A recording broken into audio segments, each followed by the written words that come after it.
আলহামদুলিল্লাহি ওয়াহদাহ ওয়াসসালাতু ওয়াসসালামু আলা মান লা নাবিয়্যা বা'দাহ আম্মা বা'দু ফাআউযু বিল্লাহি মিনাশ শাইতানির রাজীম বিসমিল্লাহির রহমানির রহিম ওয়ামা আরসালনাকা ইল্লা রাহমাতাল লিল আলামিন وقال النبي صلى الله عليه وسلم تركت فيكم أمرين لن تضلوا ما تمسكتم بهما كتاب الله وسنة نبيه صلى الله عليه وسلم أو كما قال عليه الصلاة والسلام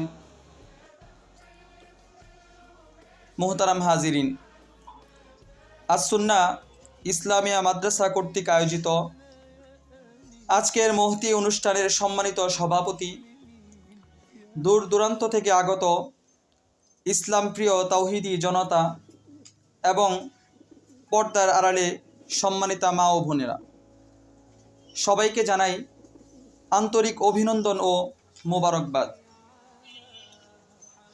আজ আমার আলোচ্য বিষয় নির্ধারণ করে দেওয়া হয়েছে আদর্শ সমাজ গঠনে রাসূলুল্লাহ সাল্লাল্লাহু আলাইহি ওয়াসাল্লামের অবদান। আমি আবারও বলছি, আদর্শ সমাজ গঠনে রাসূলুল্লাহ সাল্লাল্লাহু আলাইহি ওয়াসাল্লামের অবদান কী ছিল, আজকে এই বিষয় নিয়ে কিঞ্চিত আলোচনা করার চেষ্টা করব। ওয়ামা তাওফীকি ইল্লা বিল্লাহ। সম্মানিত সুধী, আপনারা সবাই অবগত আছেন যে বিশ্বনবী হযরত মুহাম্মদ সাল্লাল্লাহু আলাইহি ওয়াসাল্লামের আগমনের পূর্বে পৃথিবীতে ধর্মীয়, সামাজিক, সাংস্কৃতিক ও রাজনৈতিক অবস্থা অত্যন্ত শোচনীয় ছিল। সেই মূর্খতার যুগে মানুষের ছিল না কোনো সামাজিক অধিকার।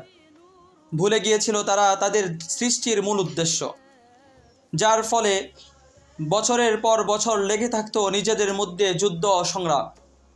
তখন নারী জাতির ছিল না সামান্য মর্যাদা। খুনাখুনি, রাহাজানি, মদ্যপান, নেশা, জিনা, বেবিচার, অবৈধ কার্যকলাপ ছিল তখনকার নিত্যদিনের অভ্যাস। দরিদ্র ও নিঃস্ব জনগণের রক্ত শোষণের জন্য সমাজের মধ্যে প্রচলন ছিল সুদ নামক হাতিয়ার। ঠিক এমনই সময় মজলুম মানুষকে মুক্তি দিতে, সৃষ্টির মহান উদ্দেশ্যকে তুলে ধরতে, অন্যায় অপরাধের স্রোতধারাকে বন্ধ করতে, নারী জাতির বঞ্চিত অধিকার ফিরিয়ে আনতে এবং এই বিশ্বের মানব জাতিকে সুন্দর সমাজ উপহার দিতে প্রেরিত হলেন সাইয়্যিদুল মুরসালিন, রাহমাতুল লিল আলামিন, সাইয়্যিদুল মুরসালিন মুহাম্মদুর রাসূলুল্লাহ সাল্লাল্লাহু আলাইহি ওয়াসাল্লাম। তিনি এলেন জগৎবাসীর জন্য রহমত হয়ে। তাই তো কুরআনুল কারিমে ইরশাদ হচ্ছে, ওয়ামা আরসালনাকা ইল্লা রাহমাতাল লিল আলামিন। আমি আপনাকে সমস্ত জগৎবাসীর জন্য রহমত করে পাঠিয়েছি। সুপ্রিয় উপস্থিতি, বিশ্বনবী রাসূলুল্লাহ সাল্লাল্লাহু আলাইহি ওয়াসাল্লাম আবির্ভূত হওয়ার পর নবুয়ত লাভের পূর্বে সমাজের দুরবস্থা দেখে চিন্তিত হলেন এবং সমাজের অবস্থা পরিবর্তনের চিন্তা করতে লাগলেন যে কিভাবে এই সমাজকে আদর্শ সমাজ হিসাবে পরিবর্তন করা যায়। এ লক্ষ্যে তিনি অনেক পরিকল্পনা গ্রহণ করেন। যখন সমাজের অবস্থা দিন দিন অবনতি হচ্ছিল, তখন তিনি মাত্র 14 বছর বয়সে 584 হিজরিতে সমাজে শান্তি ফিরিয়ে আনার লক্ষ্যে নিজের সমবয়সী ছেলেদের সাথে নিয়ে হিলফুল ফুজুল নামক একটি সংগঠনে সেবামূলক কাজে অংশগ্রহণ করলেন। আর যখন তিনি নবুয়ত প্রাপ্ত হয়েছেন, তখন থেকে কোরআনের আদেশ অনুযায়ী পরিপূর্ণভাবে সমাজ পরিচালনা করেন। বিশ্বনবী রাসূলুল্লাহ সাল্লাল্লাহু আলাইহি ওয়াসাল্লাম যখন দেখলেন গোটা আরব জাহানে বংশ, গরিমা, গোত্রের পার্থক্য ইত্যাদি বিষয়ে তাদের অহংকার ও ঘৃণা ছড়ায়, ফলে সমাজে শান্তির লেশ মাত্র নেই, ঠিক এমন সময় মানুষের গৌরব ও বংশ মর্যাদার মূলে কোটারাঘাত করেন। ধন সম্পদ কিংবা বংশ মর্যাদা নয়, বরং মানুষের মাঝে মর্যাদার ভিত্তি স্থাপন করে তাকওয়া। সাদা কালো, ধনী গরিব, উঁচু নিচুর ভেদাভেদ ও বৈষম্য দূর করতে আল্লাহ সুবহানাহু ওয়া তাআলা ইরশাদ করেন, বিসমিল্লাহির রহমানির রহিম, ইয়া আইয়ুহান নাসু ইন্না খলাকনাকুম মিন যাকারিন ওয়া উনসা وجعلناكم شعوبا وقبائل لتعارفوا إن أكرمكم عند الله أتقاكم إن الله عليم خبير। হে মানব সকল, নিশ্চয় আমি তোমাদেরকে সৃষ্টি করেছি জোড়া জোড়া করে, আর তোমাদের মাঝে দিয়েছি গোত্র, যাতে তোমরা একে অপরকে চিনতে পারো। নিশ্চয় মহান আল্লাহর কাছে সেই সম্মানিত যে বেশি মুত্তাকি, আল্লাহ ভীরু। সম্মানিত সুধী, একটি সুন্দর আদর্শ সমাজ গড়তে হলে সেখানে মানুষের মধ্যে বন্ধুত্ব ও ভ্রাতৃত্ব থাকা আবশ্যক।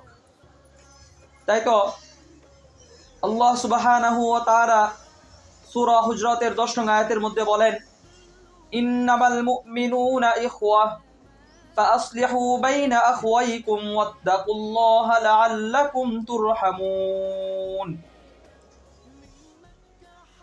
আল্লাহ সুবহানাহু ওয়া তাআলা বলেন, মুমিনরাই পরস্পর ভাই ভাই, তাই তোমাদের ভাইয়ের মাঝে পরস্পর মীমাংসা করে দাও।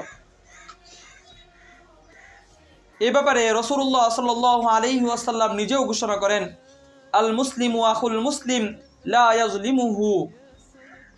মুসলমান মুসলমানের ভাই, কেউ যেন কারো উপর জুলুম না করে। অন্য হাদিসে রাসূলুল্লাহ সাল্লাল্লাহু আলাইহি ওয়াসাল্লাম বলেন, আল মুসলিমুনা কারাজুলিন ওয়াহিদিন ইনিশতাকা আইনুহু ইশতাকা কুল্লুহু ওয়া ইনিশতাকা রাসুহু ইশতাকা কুল্লুহু। আল্লাহ রাসূল সাল্লাল্লাহু আলাইহি ওয়াসাল্লাম বলেন, সমস্ত মুসলমান এক দেহের নেই। যদি তার চোখ ব্যথা পায় তাহলে তার সমস্ত শরীর ব্যথিত হয়, যদি তার মাথায় ব্যথা পায় তাহলে তার সমস্ত শরীরে ব্যথা অনুভব হয়। মুসলিম শরীফের 6754 নং হাদিস। আল্লাহ রাসূল সাল্লাল্লাহু আলাইহি ওয়াসাল্লাম অন্য হাদিসে বলেন, ওয়াল্লাহি লা ইউমিনু ওয়াল্লাহি লা ইউমিনু ওয়াল্লাহি লা ইউমিনু। ক্বালু ওয়া মা যাকা ইয়া রাসূলুল্লাহ? ক্বালা আল জারু লা ইউমিনু জারুহু বিওয়াইতিহি। বিশ্বনবী রাসূলুল্লাহ সাল্লাল্লাহু আলাইহি ওয়াসাল্লাম বলেন, আল্লাহর শপথ, ওই ব্যক্তি মুমিন নয়, ওই ব্যক্তি মুমিন নয়, আল্লাহর শপথ, ওই ব্যক্তি মুমিন নয় যার কাছ থেকে তার প্রতিবেশী নিরাপদ নয়। আল্লাহ রাসূল সাল্লাল্লাহু আলাইহি ওয়াসাল্লাম অন্য হাদিসে বলেন, লাইসাল মুমিনুল লাযী ইয়াশবাউ ওয়া জারুহু জাইউন ইলা জানবিহি। ওই ব্যক্তিও পরিপূর্ণ মুমিন নয় যে তৃপ্তি সহকারে আহার করে আর তার পাশে প্রতিবেশী অনাহারে থাকে। বিশ্বনবী রাসূলুল্লাহ সাল্লাল্লাহু আলাইহি ওয়াসাল্লাম কি চমৎকারভাবে মানুষদেরকে বুঝিয়ে গিয়েছেন যে তুমি যতই মুসলমান হও না কেন, তুমি কখনো প্রকৃত মুমিন হতে পারবে না যতক্ষণ পর্যন্ত না তুমি তৃপ্তি সহকারে আহার করলে, অথচ তোমার প্রতিবেশী সে অনাহারে রাত্রি যাপন করলো, সে অনাহারে দিবা অতিক্রম করলো, ওই ব্যক্তি কখনোই পরিপূর্ণ মুমিন হতে পারে না। তুমি কখনো প্রকৃত মুমিন হতে পারবে না যতক্ষণ পর্যন্ত না তোমার হাত দ্বারা, তোমার জবান দ্বারা, তোমার প্রত্যেকটা কাজ দ্বারা অপর মুসলমান নিরাপদ না থাকবে। প্রিয় বন্ধুরা, তারপর রাসূলুল্লাহ সাল্লাল্লাহু আলাইহি ওয়াসাল্লাম সমাজে মানুষের জান মালের নিরাপত্তার জন্য সচেষ্ট হন এবং মানুষের নিরাপত্তার জন্য কঠোর ব্যবস্থা গ্রহণ করেন। অন্যায়ভাবে মানুষকে হত্যা করার ব্যাপারে তিনি আল্লাহর বাণী মানুষের মাঝে পৌঁছে দেন। সূরা হুজরাতের 10 নং আয়াতের মধ্যে আল্লাহ সুবহানাহু ওয়া তাআলা বলেন, ওয়ালা তাকতুলুন নাফসাল্লাতী হারামাল্লাহু ইল্লা বিল হক। অর্থাৎ তোমরা অন্যায়ভাবে কাউকে হত্যা করো না। তারপর সমাজের অধিকার বঞ্চিত নারীদের দিকে দৃষ্টি দেন।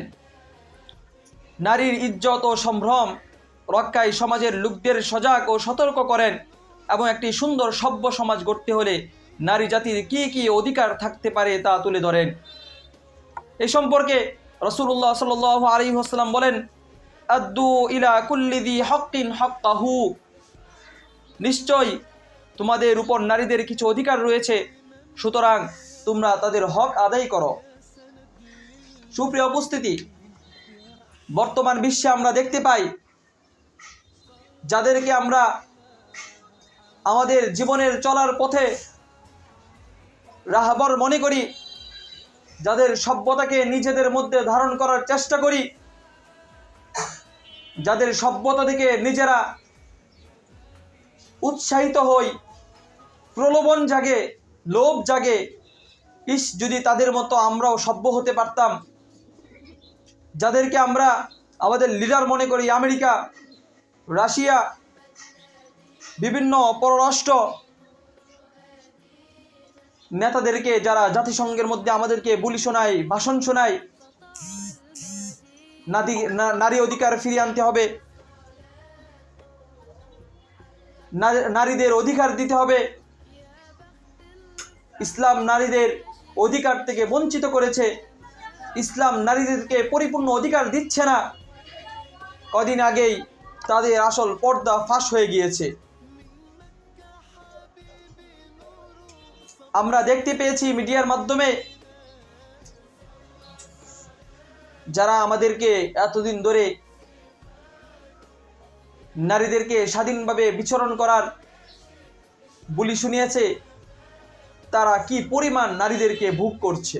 মূলত তারা নারীদেরকে স্বাধীনভাবে বাঁচতে বলার কারণ হচ্ছে তারা যেন নারীদেরকে বিনা বাধায় ভোগ করতে পারে, এটাই হচ্ছে তাদের মূল উদ্দেশ্য। অথচ বিশ্বনবী রাসূলুল্লাহ সাল্লাল্লাহু আলাইহি ওয়াসাল্লাম ইসলামের শুরুলগ্ন থেকেই সেই জাহিলিয়াতের যুগে নারীদেরকে যেভাবে বঞ্চিত করেছিল সমাজের মানুষেরা, সেই সমাজের মানুষদের বঞ্চিত অধিকার থেকে নারীদেরকে আল্লাহ রাসূল সাল্লাল্লাহু আলাইহি ওয়াসাল্লাম সবসময় ফিরিয়ে আনার চেষ্টা করেছেন এবং সবসময় নারীদেরকে অগ্রাধিকার দিয়েছে। এভাবে রাসূলুল্লাহ সাল্লাল্লাহু আলাইহি ওয়াসাল্লাম সমাজে নারীদের অধিকার প্রতিষ্ঠা করেন। এমনিভাবে একটি আদর্শ সমাজ গড়তে হলে যা যা প্রয়োজন তা সবই তিনি সঠিকভাবে বাস্তবায়ন করেন। কিন্তু আজকে বর্তমান বিশ্ব আল্লাহ রাসূল সাল্লাল্লাহু আলাইহি ওয়াসাল্লামের দেখানো পথ ব্যতীত ভিন্ন পথের অনুসারী হওয়ার কারণে দেখা যাচ্ছে পুরো পৃথিবীর মধ্যে আজকে বিশৃঙ্খলা লেগে আছে। আমরা আজকে নিজেদের আইডল মেনে নিয়েছি ওই সব অসভ্যদেরকে।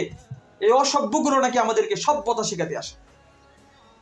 যে অসভ্য, নিজেরাই অসভ্য, নিজেদের মা বাবা অসভ্য, অসভ্যতার উপরে বেড়ে উঠেছে সেই অসভ্য জাতি, সেই অসভ্য মানুষগুলি আজকে পুরা বিশ্বকে সভ্যতা শেখাতে আসে, মুসলমানদেরকে সভ্যতা শেখাতে আসে। আর মুসলমানরাও, কিছু নামদারি মুসলমান, সেই সভ্যতার পেছনে ছুটছে, মনে করছে দুনিয়ার কামিয়াবি, দুনিয়ার সভ্যতা বুঝি তারাই সৃষ্টি করছে। অথচ সব সভ্যতা কাকে বলে, সভ্যতা কিভাবে তৈরি হয়, সভ্যতা কিভাবে চালু হয়, আল্লাহ রাসূল সাল্লাল্লাহু আলাইহি ওয়াসাল্লাম সেই মুসলমানদের সূচনা লগ্নেই বলে গিয়েছে। প্রিয় উপস্থিতি, তাই পরিশেষে বলবো, কোরআন এবং হাদিসের আলোকেই একটি আদর্শ সমাজ বাস্তবায়ন করা সম্ভব। যেমনটি বিদায় হজের ভাষণে রাসূলুল্লাহ সাল্লাল্লাহু আলাইহি ওয়াসাল্লাম বলেছেন, তারাকতু ফীকুম আমরাইন লান তাদিল্লু মা তামাসসাকতুম বিহিমা কিতাবাল্লাহি ওয়া সুন্নাত নাবিয়্যিহি সাল্লাল্লাহু আলাইহি ওয়াসাল্লাম। তোমাদের কাছে দুটি জিনিস রেখে যাচ্ছি, যদি তোমরা তা আঁকড়ে ধরো তাহলে তোমরা কখনো পথভ্রষ্ট হবে না, আর তা হচ্ছে কোরআন ও হাদিস।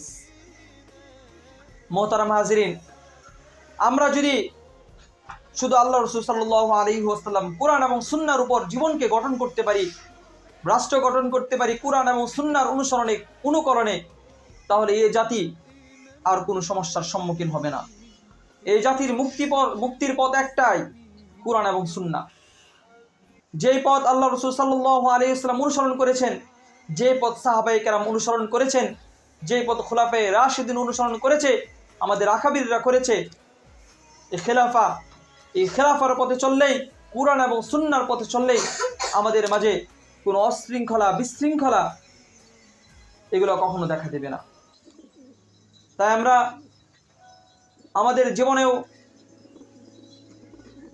আমাদের জীবনকেও এবং আমাদের সমাজকেও আদর্শ সমাজ গঠন করতে হলে আল্লাহ রাসূল সাল্লাল্লাহু আলাইহি ওয়াসাল্লাম যে পথ আমাদেরকে দেখিয়ে দিয়েছেন সেই পথকেই অনুসরণ করতে হবে।